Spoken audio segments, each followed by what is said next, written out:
course, iti awareness lahat kami iti tao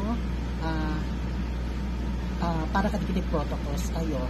But I assure you, han pa yung isut concern tayo dito yung Ilocos Norte because haan nga kasyay iti kahaduna or take sa lang ko haan nga nag-shoot up yung mato ti cases tayo ti COVID dito yung Ilocos Norte.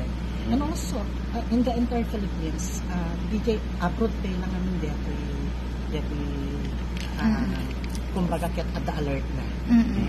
But here in the Philippines, especially in Ilocos Norte, it's not yet very alarming. Pero if we have another pandemic, we can survive with Ilocos Norte can survive because at the tinapintas na surveillance unit tayon, starting from the municipal up to the provincial and regional and national epidemiology and surveillance units tayo. So, very, kumbaga, medyo established the operational and functional level na unit tayo among cater just in case adaman pandemic na sila.